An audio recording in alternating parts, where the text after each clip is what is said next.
maintenant, et j'ai dit à l'église, beaucoup plus à l'époque où on a fait beaucoup de sessions maintenant, que le contexte est toujours puissant. Il parle à l'église aux Hébreux. Alléluia.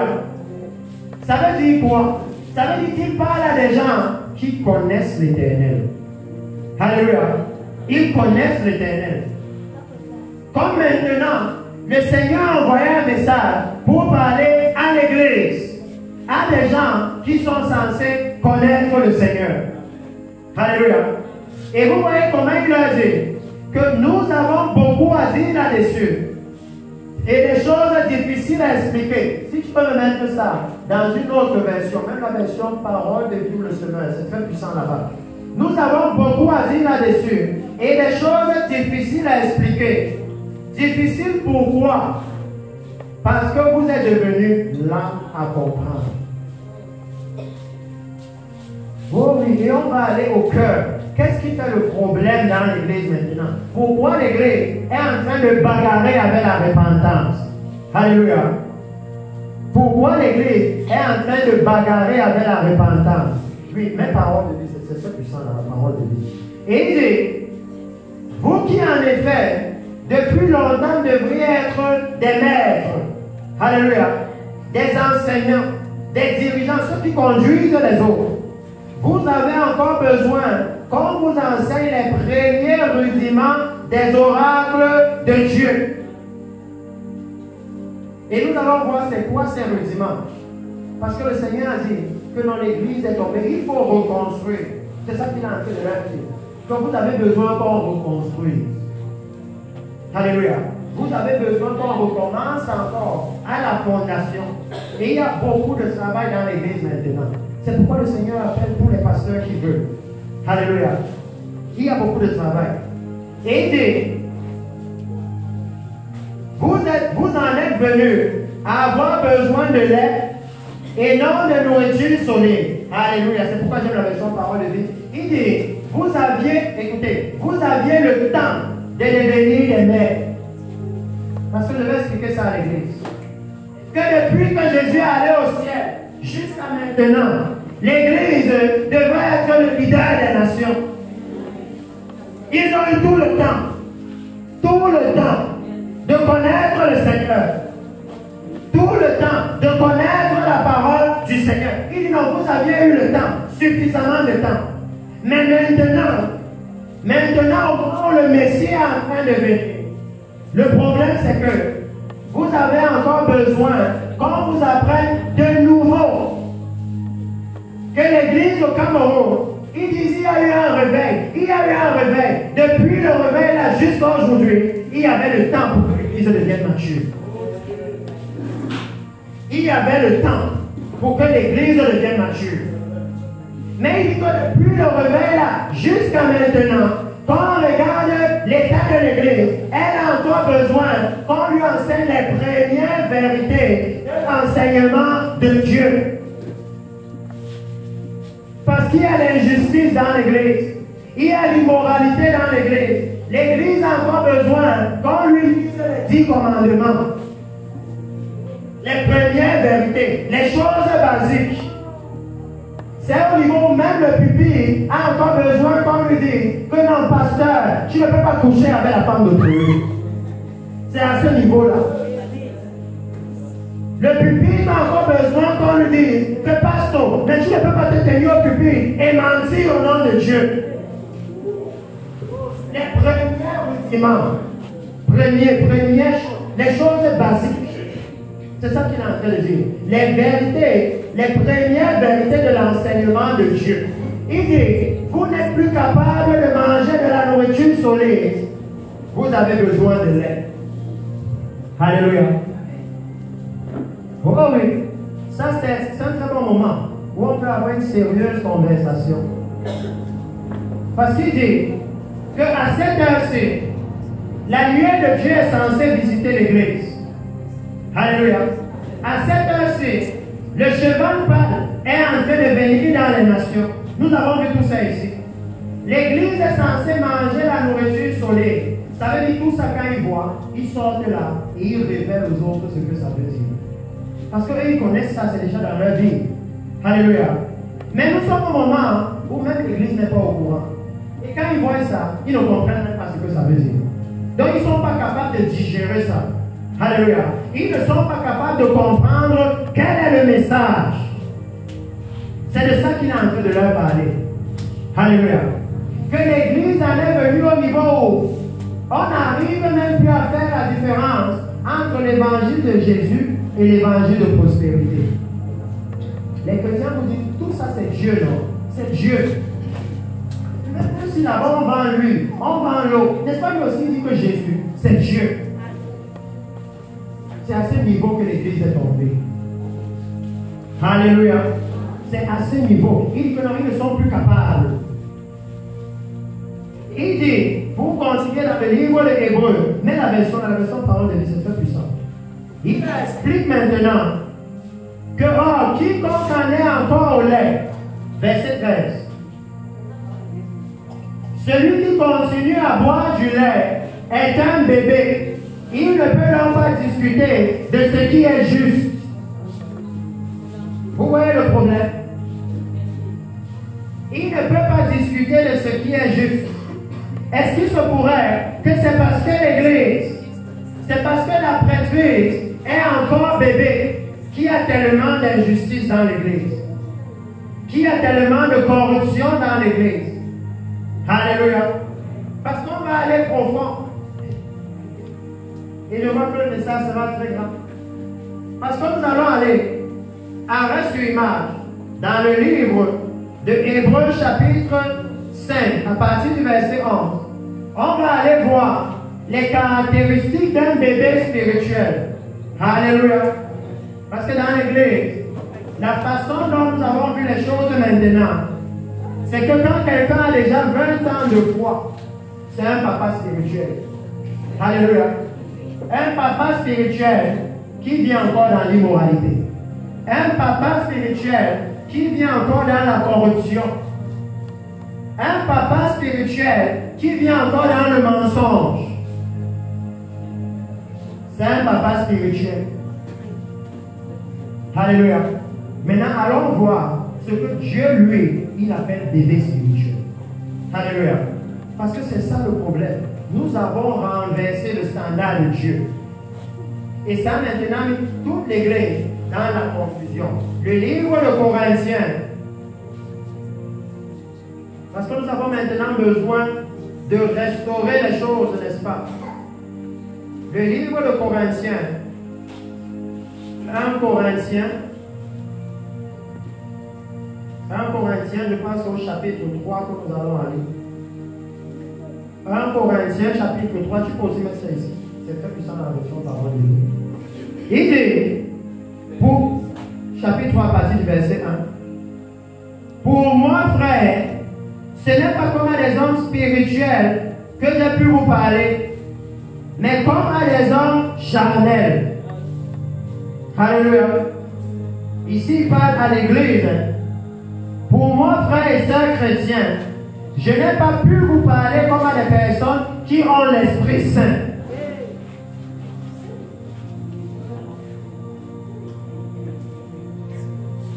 Alléluia. Il dit non. Les bébés spirituels, c'est comme s'ils n'ont pas le Saint-Esprit. Parce que quand vous voyez leur façon de vivre, il dit, je vous ai parlé seulement comme à des personnes faibles, comme à des chrétiens qui sont encore bébés dans la foi. Oh oui, c'est ça qui dit que non. Les bébés, c'est comme s'ils n'ont pas encore le Saint-Esprit. Ils peuvent encore vivre tranquillement dans l'immoralité sexuelle et ça ne leur dit rien. Ils peuvent encore vivre dans le mensonge, dans la convoitise, l'amour de l'argent, ça ne leur dit rien. Parce que c'est ça un bébé, non?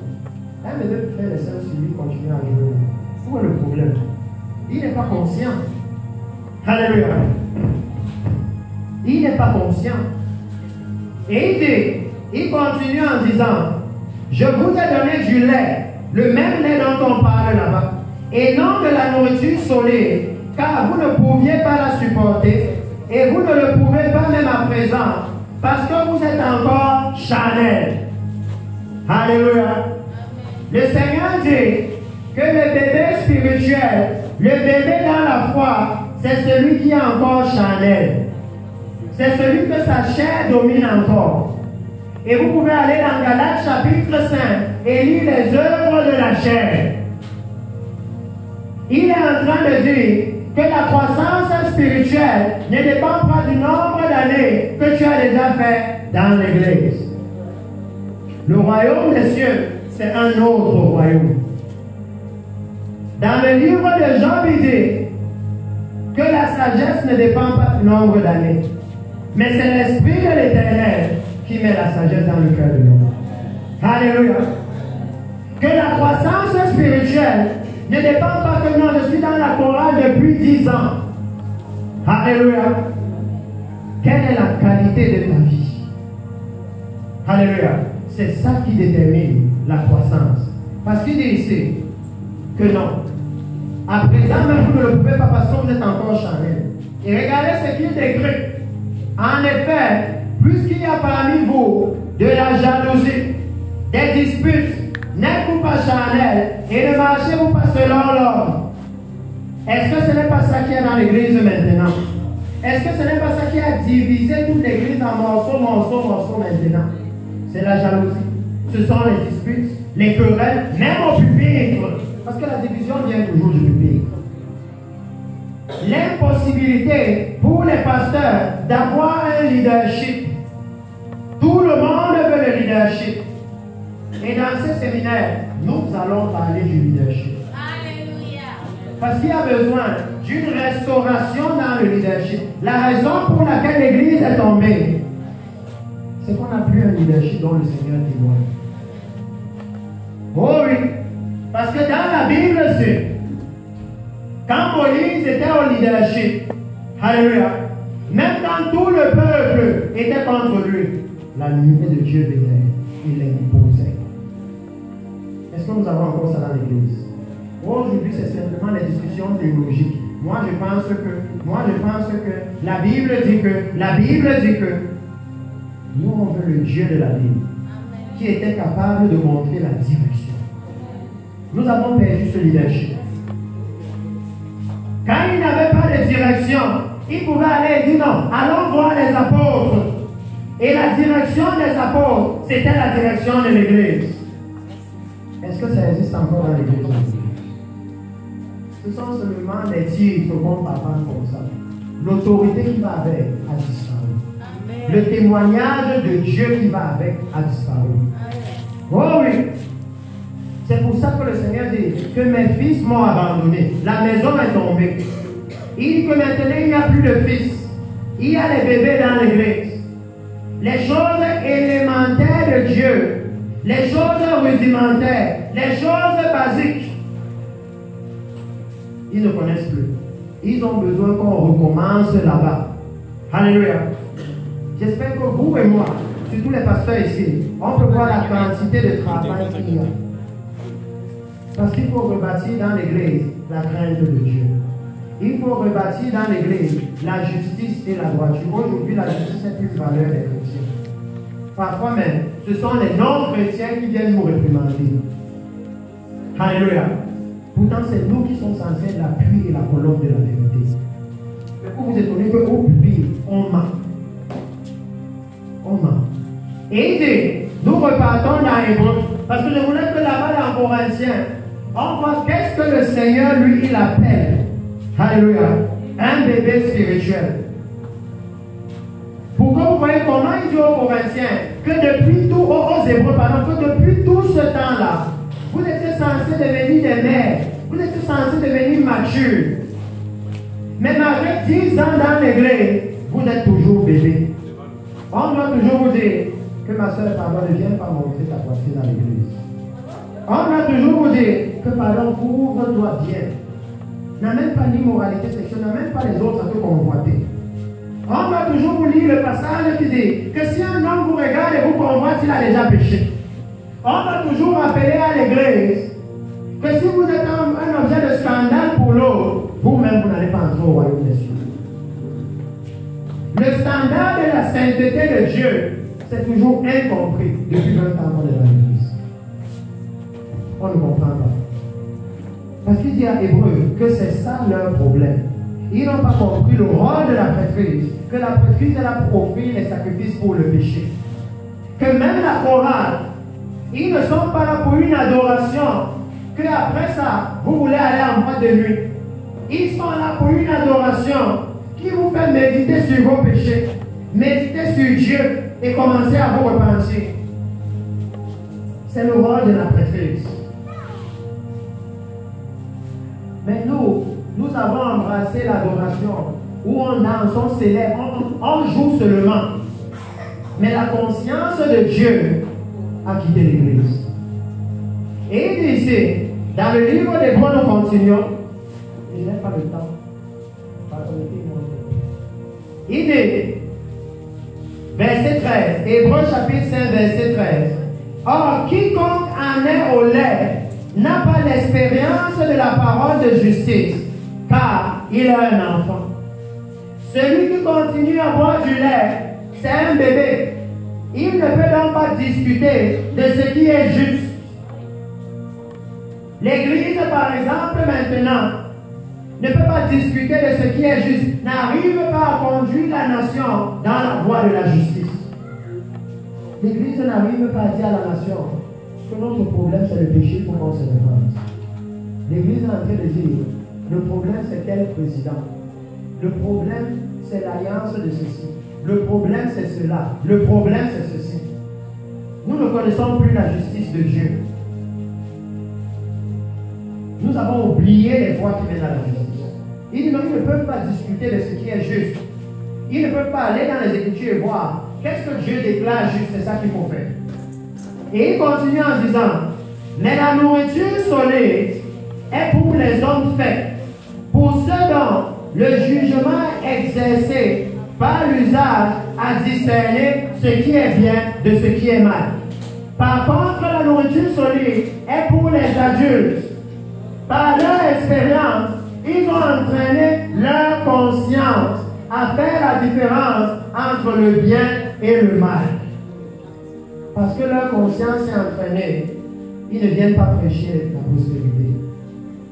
Ils ne viennent pas prêcher la prospérité de ce monde à l'église. Parce que leur conscience est entraînée. Alléluia. Ils ne viennent pas dire les fausses prophéties dans l'église. Sème une semence que tu auras un miracle. Amener les chrétiens à acheter Dieu. Parce que leur conscience est entraînée. Ils ont vu que dans la Bible, on ne vend pas le ministère. Donc il n'est pas question que tu me donnes 100 000 et je te fais apôtre. Ils ont lu comme moi la partie là où quelqu'un a dit à Pierre que je te donne l'argent, tu me donnes le Saint-Esprit. Et il lui a dit non, ce n'est pas possible. Oh oui, parce que c'est essentiellement ce que nous faisons. Quand on dit ok, bien, pasteur, donne-moi 50 000, je te mets pasteur. Nous sommes en train de faire ce que Pierre a refusé de faire. Ce que Pierre a dit non, moi je ne peux pas faire ça. C'est ce que nous on fait. On donne aux gens les attributs de Dieu. Parce que vous comprenez pourquoi cette prêtrise-là ne peut pas conduire les gens à la repentance. Parce qu'eux-mêmes ne sont pas entrés dans la prêtrise par la repentance. Oh non! Si vous lisez avec moi Exode, je n'ai pas le temps d'aller là-bas. Vous allez voir que quand Dieu voulait établir les sacrificateurs, alléluia, il commençait toujours à dire, vous préparez un agneau pour le sacrifice d'expiation. Alléluia. Eux-mêmes, ils entraient dans la prêtrise par la repentance. Maintenant que nous sommes entrés en donnant 25 000 à quelqu'un, comment on va aller prêcher la repentance? Maintenant que nous sommes entrés en donnant 100 000 à quelqu'un, comment on va aller prêcher la repentance? C'est pas possible.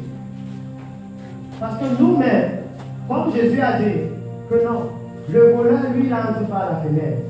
Alléluia.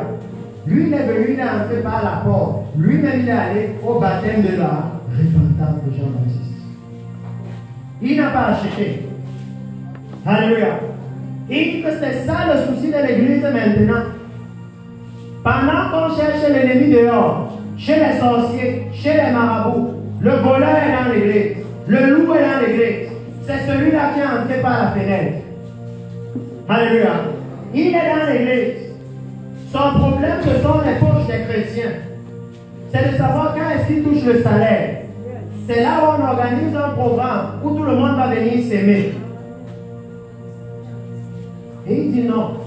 Ça, c'est le moment où il dit que la prêtrise du Seigneur, c'est là-bas que ça doit commencer. Les bergers du Seigneur doivent savoir que le rôle du sacerdoce, c'est d'offrir les sacrifices pour le péché en faveur du peuple. D'amener le peuple à la repentance pour qu'il trouve faveur devant Dieu. De pouvoir pointer le péché du peuple pour qu'il se répande et que Dieu les bénisse. Alléluia. Amen. Il dit que c'est ça le souci de l'Église. Qu'à ce moment-ci, quand un tel message est venu, le problème c'est que même en Israël, il y avait eu une chute. Il n'arrivait plus à reconnaître ce qui est juste. Alléluia. C'est ça que nous étions en train de voir dans le livre de Jérémie. Jérémie, chapitre, on était au chapitre 8, chapitre 6, 7, chapitre 5. Là où il était en train de donner leur état. Et qui leur parlait maintenant de la moisson. Alléluia. Je voulais que nous puissions entrer jusque-là. Parce qu'on sortit d'ici, chacun va pouvoir savoir.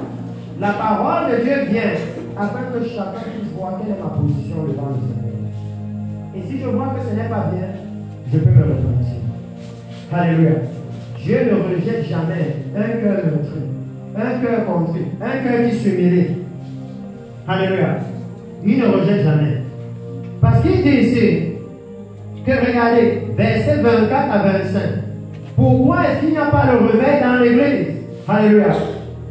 La Bible, on peut simplement lire la Bible. Pardon, tu peux mettre la nuit.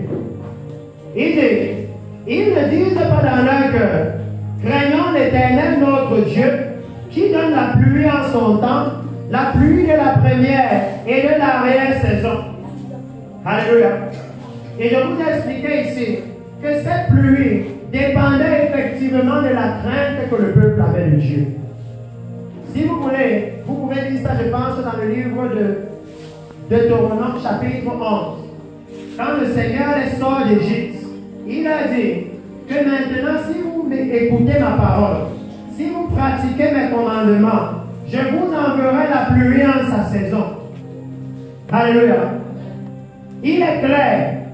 Et vous pouvez voir que le Seigneur est en train de pointer le souci de l'Église. C'est que abandonner le Seigneur, quand il dit que mes fils ne sont plus, ils m'ont abandonné. Ça veut dire qu'ils ont abandonné la parole du Seigneur. C'est pourquoi dans l'Église maintenant, on est en train de discuter les doctrines. Non, le Saint-Esprit fait comme ça. Le Saint-Esprit fait comme ci. Celui-ci, pourtant c'est écrit dans la Bible. Limitons-nous à ce que la Bible dit non. On veut absolument dire quelque chose. Il dit c'était ça le problème. Parce qu'ici, il est en train de leur dire qu'il nous a donné la pluie de la première et de la saison et qu'il nous réserve les semaines destinées à la moisson. Il est en train de dire qu'après la visitation de la pluie, c'est comme maintenant, vous pouvez simplement observer, quand la saison de pluie va finir, beaucoup de fruits vont arriver sur le marché, n'est-ce pas? Dieu a fait ces choses, on peut le voir de nos yeux. On ne va pas dire à Dieu, Dieu, je ne comprenais pas. Que non, quand il y a une visitation du Seigneur, il y a un fruit qui doit pousser par la suite. Il dit qu'après la pluie, il dit qu'après ça maintenant, il y a un temps qui est réservé pour la moisson. C'est pourquoi je dois dire à l'église ici, que si le paralytique a marché, si celui qui avait la tremblote est guéri, alors c'est la visitation du Seigneur. Utilisez ça pour moissonner les âmes. Il dit qu'après la visitation, il faut moissonner. Les rêves de Dieu sont dans la Bible. La moisson était devenue difficile. C'est ça qu'il leur explique ici. Parce que si nous lisons Deutéronome 11, vous allez bien comprendre le contexte où il leur parle. Alors même là-bas. Parce que je pense qu'aujourd'hui, c'est en train d'être comme à l'époque. On va beaucoup avancer. Mais en restant sur place. Deutéronome chapitre 11. Parce que le message qui nous a été donné était clair. C'est si vous recevez ce message, vous allez voir une grande visitation du Seigneur. Et je vais commencer avec vous-même au verset 1. Et nous allons aller pas à pas. Il dit, tu aimeras le Seigneur ton Dieu et tu observeras toujours ses préceptes, ses lois, ses ordonnances et ses commandements. Alléluia. Oh oui, ce n'est pas en vain.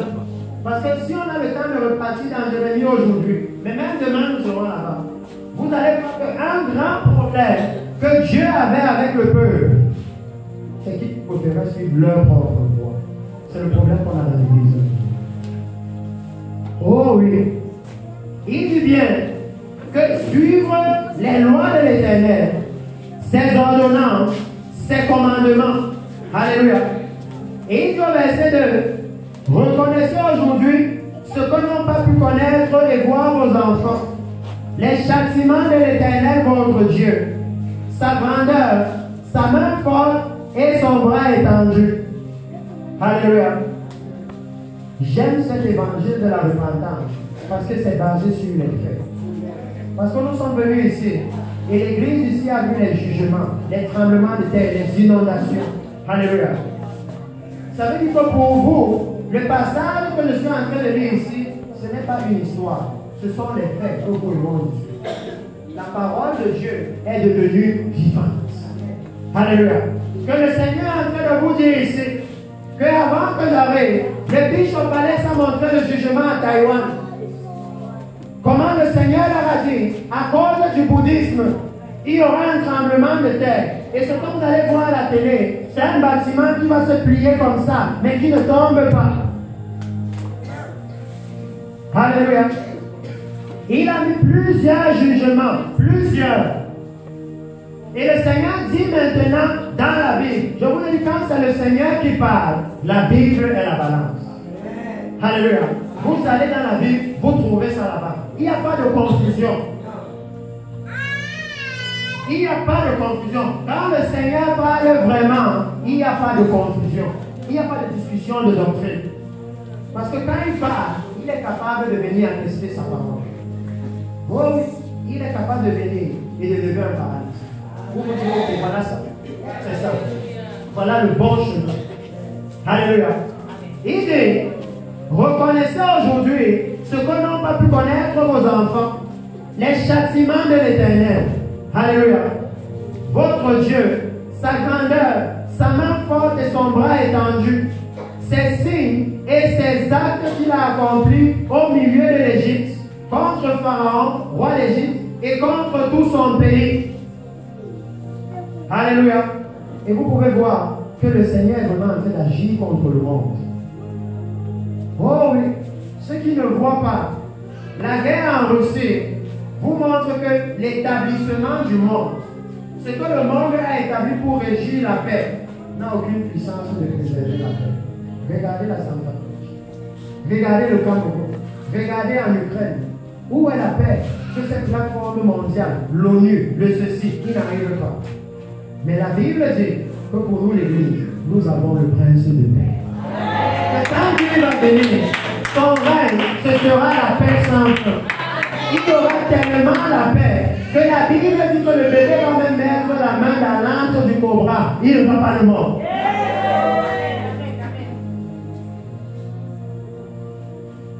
Le dirigeant de l'Église a. Il dit que non, là où le secrétaire des Nations Unies n'arrive pas à mettre la paix en Ukraine, quand lui va venir, il va établir le règne de la paix. Alléluia. Et il dit que non, regardez ce qu'il est en train de faire à l'Égypte. Comment il est en train de détruire le monde avec le coronavirus et toutes ces choses. Là où en Inde, si vous regardez les documentaires à la télé, parce que le coronavirus les a frappés fortement. Et dans la prophétie de l'homme de Dieu, il a précisé en 2015 que dans ce sens, j'étais en Inde et j'ai parlé avec un médecin. Et il me disait qu'il n'y a pas d'équipement, on ne peut rien faire. Et quand le Covid est arrivé en Inde, c'était au niveau où on brûlait les cadavres de l'eau. Oh oui, ça passe aux informations. Et au bout d'un moment, vous voyez dans un documentaire, ils ont pris tous leurs faux dieux qu'ils ont construits. Certains sont allés les jeter dans les états. Et vous ne le savez pas. Que si nous ne voulons pas glorifier Dieu, même par ses signes, ses jugements, il va se glorifier et leur prêcher l'évangile. Ils vont réaliser que non, ça, ce n'est pas un Dieu que je peux adorer. Voilà toute la famille qui est décimée. Et je le prie et rien ne se passe. Pourtant, c'est dans l'église que les gens qui ont la tremblure sont guéris, n'est-ce pas? Comment alors on dit que l'on ne peut pas leur montrer la direction? Parce qu'il dit ici, reconnaissez ce qu'il a fait à l'Égypte, à ses chevaux, à ses chars, comment il a fait couler sur eux les eaux de la mer Rouge, lorsqu'il vous poursuivait et les a détruits pour toujours. Ce qu'il vous a fait dans le désert jusqu'à votre arrivée dans ce lieu. Laissez-moi avancer rapidement pour arriver là-bas vers le verset 11. Il dit au verset 7, car vos yeux ont vu toutes les grandes choses que l'Éternel a faites. Alléluia. Ça c'est très puissant qu'on arrive là. Je ne savais pas qu'on allait arriver là. Parce que j'aime quand dans la Bible, Dieu lui-même, alléluia, pose son évangile, pas sur les discours, mais sur les faits. Alléluia. Parce que basé maintenant sur ça, regardez ce qu'il dit au verset 7. Il dit, car vos yeux ont vu toutes les grandes choses que l'Éternel a faites. Ainsi, vous observerez tous les commandements de l'Éternel. Basé sur ce que vous avez vu, alléluia, vous devez observer les commandements de l'Éternel. Regardez Dieu. Là où l'église au Cameroun, on aime les discours, les débats théologiques, les débats avec les musulmans, les débats avec les ceci, cela.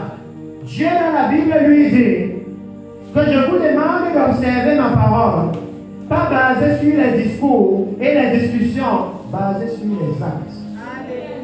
Alléluia. Alléluia. Basée sur ce que j'ai fait. Que si c'est vrai qu'un paralytique s'est levé et a marché à les mains, basé sur ça, il doit observer les commandements de Dieu. Ce n'est pas une affaire de discussion maintenant. Alléluia. La seule chose où les maps vont dire maintenant nous sommes confus, c'est qu'ils arrivent dans une mosquée et ils voient un paralytique arriver comme chez eux et rentrer sans les véhicules. Là, ils ont le droit de dire à Dieu que Seigneur est maintenant confus. Alléluia. Mais tant qu'il n'y a pas ça, il n'y a pas de confusion possible. L'Éternel lui-même base son évangile, il base la foi en lui sur les faits. Alléluia. C'est ça le problème de l'Église. Les faits ont disparu. C'est devenu une affaire de discussion. Moi j'ai la doctrine de ceci, toi tu as la doctrine de cela, moi j'ai l'enseignement de ceci. Il dit non. Je disais à mes fils et mes filles de l'imam Linger que pour nous dans cette voie, on prêche basé sur les faits. Il n'y a pas le temps de discuter. Si je dois prendre le temps de discuter avec un bouddhiste, il va me dire ce que son livre dit. Je vais lui dire ce que mon livre dit. Mais les faits, tout le monde voit. Il n'y a pas de discussion là-bas. Alléluia. L'église sera dans j'interprète comme ça. Toi tu comprends comme ça. Les érudits ont dit ceci. Les selons ont dit ceci. Les faits mettent tout le monde d'accord. Même dans la Bible, il dit le sort fait cesser la contestation entre les puissants. Alléluia. Ça veut dire que quand les faits se produisent, il n'y a plus de discussion. Il dit que dans le livre de Nombre, lorsqu'ils sont revenus d'Égypte, alléluia, parce que je veux nettoyer tout ça dans l'église. C'est le moment de nettoyer. Lorsqu'ils sont revenus d'Égypte, non, plutôt de la terre promise, pardon, et que 10 étaient en train de dire, on ne peut pas aller là-bas. Il y a les géants là-bas. Ils vont nous écraser, on ne peut pas. Mais Dieu disait que non, on doit aller là-bas. Si Dieu est avec nous, il va nous bénir. Il va nous donner ce pays. Il dit, je ne sais pas pourquoi c'est souvent difficile. Il y avait deux doctrines opposées maintenant. Alléluia. Et la lumière de Dieu était capable de leur montrer la bonne doctrine. Que la seule raison pour laquelle vous voyez que nous sommes dans la confusion par rapport aux doctrines, c'est qu'il n'est plus au milieu. Quand il était au milieu d'Israël, il était capable de leur montrer la direction. Et de confirmer que ça c'est la direction à suivre. Alléluia. Amen. Il était capable de le faire. Il avait cette capacité-là. Lorsque les autres venaient avec l'évangile, ils disaient non, les géants, non, on ne peut pas les vaincre. Lorsque l'église a un évangile qui dit non, Maintenant, tu es sauvé, tu peux vivre comme dans le péché comme tu veux. D'abord, qui peut même se débarrasser du péché? Ce sont seulement des choses que les gens disent.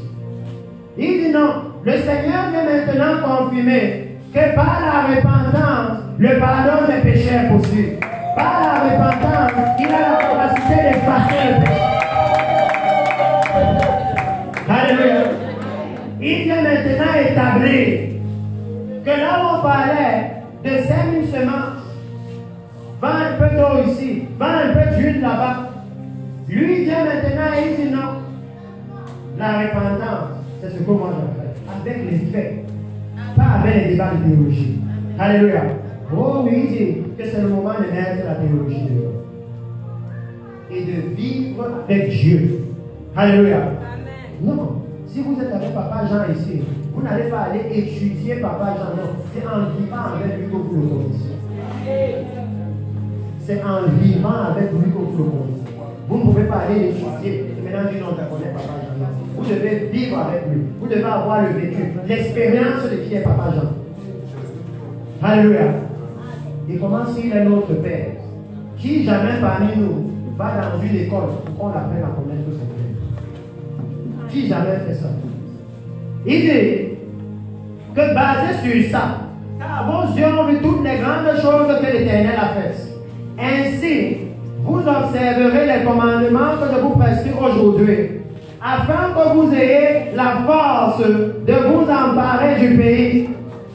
Est-ce que vous croyez pourquoi l'Église n'a pas la capacité de dominer sur la nation? Le monde domine sur l'Église. Parce que l'Église a abandonné l'Éternel. L'Église a abandonné les commandements de l'Éternel. C'est ça qu'il a en train de dire. Afin que vous ayez la force de posséder le pays. Comment on va amener le réveil? Comment? Alors que nous-mêmes, on a abandonné le Seigneur.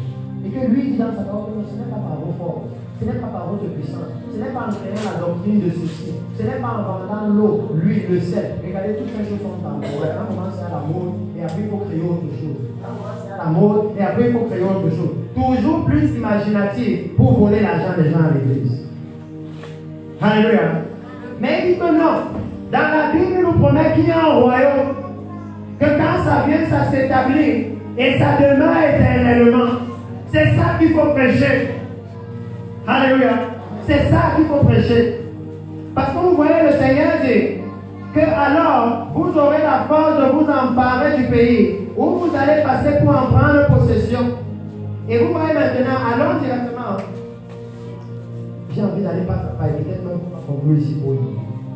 Verset 9 dit, et afin que vous prolongiez vos jours dans le pays que l'Éternel a juré à vos pères de leur donner, à eux, à leur postérité, pays où coule le lait et le miel. Et vous pouvez voir que Dieu avait une conversation profonde. L'Église aujourd'hui, le pays là pour eux, pour certains c'est les États-Unis, pour certains c'est la France. C'est pour ça que si un faux prophète arrive et il décrète que tu auras le visa, il est déjà entré au ciel. Mais la Bible nous dit que Abraham, à qui on a fait la promesse, lui il regardait à la cité qui a de solides fondements.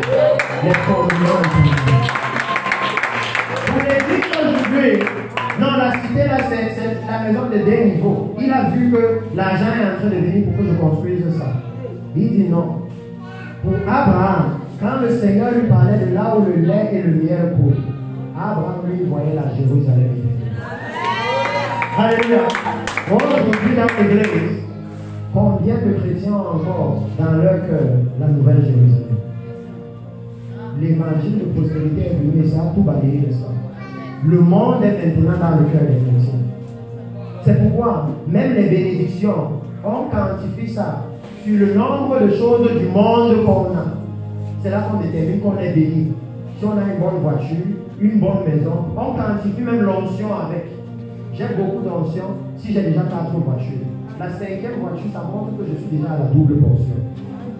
Oh oui, l'église aujourd'hui. L'évangile de prospérité a balayé le royaume de Dieu dans nos cœurs. Il a enlevé ça totalement. Et il a dit que non. Suivez-moi très bien ici. Versets 8 et 9. Vous voyez très puissante promesse de Dieu. Il dit numéro 1, pour que vous puissiez dominer, vous emparer du pays. Il dit que si la prêtrise, si nous voulons le réveil dans la nation, alléluia, alors retournons à l'obéissance et les commandements du Seigneur. Alléluia. Retournons à l'obéissance des commandements du Seigneur. Retournons à obéir à la voix de l'Éternel. Alléluia. Et vous le voyez, et vous pourrez vivre longtemps. Le Seigneur a juré de donner ce pays à vos ancêtres, à leurs enfants et aux enfants de leurs enfants. C'est un pays qui déborde de lait et de miel. Alléluia. Vous voyez qu'il a dit, au verset 8, il a parlé du réveil. Il parle à l'église ici. Il parle à l'église de la grâce de Dieu. Que voici ce qu'il a à faire pour s'emparer de village. Alléluia. Amen. Que si nous voulons nous emparer de village, notre part, c'est d'obéir à l'Éternel. Alléluia. C'est pourquoi je dis à l'imam que maintenant nous avons le témoignage de l'Éternel.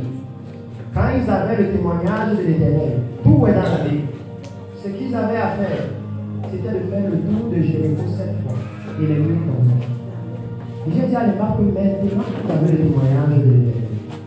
Vous avez le paralytique qui a marché. Vous avez sa vidéo avant et sa vidéo après. Vous l'avez vivant, c'est votre voisin. Faites le tour de village avec lui. Les murs vous managent. Parce que maintenant, les faits sont là. Voici là où Dieu est. Il n'y a pas à discuter. Si vous nous avez dit qu'on était fous, parce qu'on était au carrefour avec le sac et la cendre, alors voyez alors maintenant. Ça c'est une bonne folie. Ça c'est une bonne folie. Moi je préfère la folie. Alléluia. Si ça peut lever un paralytique, amener la joie dans toute sa maison, alors je préfère la folie. Bêta, je ne suis pas normal. Oh, c'est pour ça qu'il dit que dans l'évangile, là, c'est une folie pour ceux qui péchent. Une bonne folie. Alléluia. Parce qu'il dit ici que lorsqu'il a parlé du réveil, il a dit c'est l'obéissance au commandement de l'Éternel qui va vous donner la force, qui va vous donner la capacité. Après, il a dit que c'est cette même obéissance qui va vous permettre de prolonger votre la vie éternelle. C'est elle. C'est cette même obéissance qui va vous donner de demeurer éternellement dans le pays que Dieu va vous donner. Le pays qu'il a promis à Abraham. Alléluia. C'est pourquoi je vous ai dit, la Bible dit que quand il a promis le pays là à Abraham, Abraham lui ne voyait pas Canaan. Lui voyait la Jérusalem céleste. Alléluia. La cité qui a des fondements éternels. Et vous le voyez avancer au verset 10, c'est dit, car le pays dont tu vas prendre entrer en possession n'est pas comme le pays d'Égypte. Alléluia. Le pays dont tu vas entrer en possession n'est pas comme le pays d'Égypte. Le Seigneur dit que ce n'est pas comme ça. Écoutez-moi très bien. Regardez une erreur qu'ils ont faite dans la Bible.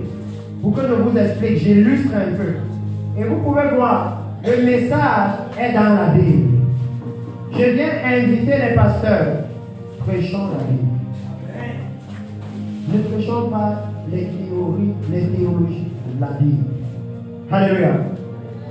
Il dit que quand vous lisez cette Bible, vous allez voir dans le livre des rois et même dans le livre de Chroniques, que quand le roi d'Assyrie est venu, il a littéralement ravagé Israël.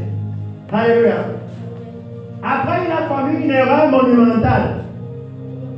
Quand il les a enlevés, il a envoyé les prêtres de son royaume sur la terre que Dieu avait promis. La terre là où Dieu avait les yeux.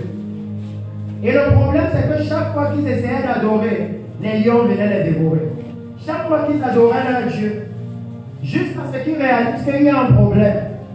C'est que le Dieu qui demeure ici, il y a une façon de l'adorer. Et tant qu'on n'adore pas comme ça, les animaux vont toujours nous attaquer. Et qu'il décide que cherchez dans un prêtre de ce Dieu-là et qu'il vous montre comment vous allez adorer. C'est la même chose que le Seigneur a dit ici. Que la terre là où je vous amène, alléluia, la terre dont vous devez prendre possession, le réveil que l'Église attend, On ne peut pas adorer là-bas comme on adorait en Égypte. On ne peut pas vivre là-bas comme on vivait dans le monde. Ce n'est pas possible. Alléluia. Ce n'est pas possible. En Égypte, on vivait n'importe comment. Il y avait les meurtres. Alléluia. Il y avait l'esclavage. En Égypte, ils ne connaissaient pas l'Éternel. Pharaon a dit, qui est l'Éternel? Pourquoi je crois en lui? Pourquoi je lui obéisse? Il n'avait pas la crainte de l'Éternel en Égypte. Et lui, il a dit que non. Là-bas, quand vous lisez Jérémie, il dit quoi? Personne n'a dit, craignons l'Éternel. Que le problème, ce qui a rendu l'Église faible, alléluia, c'est que l'Église a oublié, quand la Bible dit que c'est l'Éternel qui est notre force. Alléluia. Nous devons le craindre. Nous devons le respecter. Nous devons l'honorer. Et lui va combattre pour nous. Il va combattre pour nous. Parce qu'il a dit que ce n'est pas comme le pays d'Égypte où vous êtes sortis, où tu jetais dans les champs ta semence et les arrosais avec ton pied comme un jardin potager. Alléluia. Il dit que non. Même lorsque le prophète du Seigneur est venu ici, il nous a lu cette écriture. Et il nous a dit que non, ce n'est pas comme ce qui se passe maintenant, où la délivrance fait 5 heures de temps, où il faut taper sa tête, où il faut le pousser. Et dit non, le démon s'y est trop fort, le démon s'y vraiment résiste. Oh non, que c'est maintenant un endroit là-haut, à un décret, maman n'avait rien à faire. Il s'est levé, il a commencé à marcher seul. Alléluia. Ça dépend uniquement de la pluie du ciel. Il n'y a plus de bagarre avec les démons. Non. La visitation du Seigneur va se charger de ça. Nous instaurons la crainte de Dieu. Alléluia. Ramenons la sainteté, la pureté dans l'église. La visitation du Seigneur va faire le reste. Parce que quand maman Maya m'a parlé de celui qui avait la thrombose, elle m'a dit, en fait, toute l'église est partie, on l'a laissé. Nous, on était déjà fatigués. Mais il est resté seul à l'église, attendant que Dieu visite moi. Alléluia. Et après, il dit, mais maintenant, on va la voir, on dit, mais le monsieur là, depuis là, il ne tremble plus. Il n'a plus jamais tremblé. Après, on arrive, on dit, mais le monsieur là, il voyageait, jamais pu même voyager. Alléluia. Il dit que ce n'est pas comme en Égypte. En Égypte, regardez ce qui se passait. Le Seigneur dit, d'où vous êtes sortis, où tu jetais dans les champs ta semence et les arrosais avec ton pied, comme un jardin potager. En Égypte, il y avait un seul fleuve, c'est le Nil. Ça veut dire que c'est comme je vais prendre l'exemple du Vouré. Si tu es en train de construire un village et que tu veux l'eau pour construire ta maison, tu dois aller chercher ça au Vouré. Si tu es en train de construire un Gaoundéré et que tu veux l'eau, tu dois quitter là-bas, tu pars au Vouré. Alléluia. C'est de ça que le Seigneur leur parlait. Comment c'était difficile là-bas. Et il a dit que non. Maintenant, dans la terre que je vous amène pour prendre possession, le pays que vous allez posséder est un pays de montagnes et de vallées qui boit les eaux de la pluie du ciel. Que là-bas, tout dépend de la visitation de Dieu. Est-ce que vous comprenez la gravité? Parce qu'il est en train de dire que c'est la visitation de Dieu qui va faire la différence. Alléluia. C'est la visitation de Dieu qui va justifier le peuple de Dieu. Alléluia. Ils n'ont pas besoin de justificatifs humains. Alléluia. Ils n'ont pas besoin d'entrer dans les discours de théologie. Que vous dites que c'est comme ça. Nous, on dit que c'est comme ci. Alléluia. Amen. Non. La visitation, les œuvres, alléluia, sont claires. Même avec Jésus. Quand Jean-Baptiste a dit, est-ce que tu es celui qui doit venir? Jésus ne leur a prêché aucun évangile. Il a dit, regardez les œuvres. Et maintenant, détruisez-vous. Alléluia. C'est pourquoi l'évangile de Dieu dans la vie est toujours basé sur les faits. Ça nous permet de voir là où la pluie a commencé à nous frapper. Quand on a accepté dans l'église, ces apôtres qui n'ont pas la puissance des apôtres de la Bible. Ces prophètes qui n'ont pas les prophéties des prophètes de la Bible. Et parce qu'il n'y a pas la puissance, ils vont vous dire, oh non, tu sais, Dieu fait comme tu sais, il ne fait pas toujours les miracles. Non, moi je vous dis, dans la Bible, Matthieu chapitre 10, il a envoyé tous les apôtres et tous sont revenus en disant, voici ce que Dieu a fait. Alléluia. L'évangile de Jésus était basé sur les faits. Même quand Jésus a jugé Bethsaïda, Chorazin, Capernaum, il ne leur a pas dit que si on avait prêché l'évangile à Sodome et Gomorrhe, il subsisterait. Non. Il a dit, si les miracles qui ont été accomplis ici avaient été faits à Sodome et Gomorrhe, il a basé ça sur les faits. Parce que la Bible nous dit que l'autre était là-bas et l'autre était un prédicateur de la justice. L'autre leur a prêché la justice. L'autre est allé les voir et il leur a dit, le jugement arrive, sortons. Et ils ont ri. Alléluia. Ils ont ri au nez de l'autre. C'est dans la Bible. Mais quand Jésus est venu et qu'il leur a dit, le royaume de Dieu est proche, sortez, répandez-vous. Il a ajouté sur ça les signes, les miracles et les prodiges. Et basé sur ça, sur les faits là, c'est le même évangile. Alléluia. L'évangile n'a jamais changé. Que personne ne vienne à nous dire, oh, il y a un nouveau message. La Bible dit non. Même dans l'Hébreu, il dit que ceux de l'Ancien Testament ont reçu le même évangile que nous. C'est pourquoi, depuis l'Ancien Testament, Abraham pouvait déjà espérer en la nouvelle Jérusalem. Depuis l'Ancien Testament, il pouvait déjà espérer en la nouvelle Jérusalem. Depuis l'Ancien Testament, Abraham pouvait déjà prendre le repas du Seigneur avec Melchisédek, qui est venu avec le pain et le vin. Pourquoi il y a alors la confusion?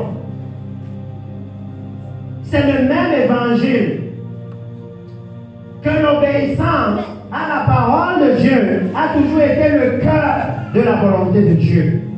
Alléluia. Le cœur. Et vous le voyez dire, le pays que vous allez posséder est un pays de montagnes et de vallées qui boit les eaux de la pluie. Vous voyez que là-bas dans Jérémie, ils avaient oublié tout ça.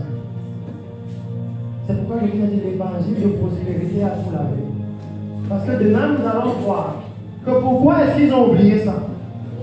Parce que Jérémie leur a dit, du plus vieux jusqu'au plus jeune, sacrificateur et prophète, tout le monde est avide de gain. L'évangile de prospérité est là. Tout le monde maintenant. À cause de ça, ils ne cherchaient plus à craindre l'Éternel.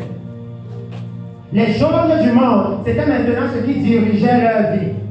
Alléluia. Et c'est ça que le Seigneur dit maintenant que nous devons restaurer. Nous sommes dans la dispensation de la dernière pluie. Les guerres, les bruits de guerre, les tremblements de terre, les signes de la venue du Messie sont là. La dernière pluie du Saint-Esprit visite l'Église, élève les paralytiques, ouvre les yeux des aveugles. Alléluia. L'Église, ici à Village, doit profiter de cette pluie-là. Alléluia. Pour préparer la dernière moisson.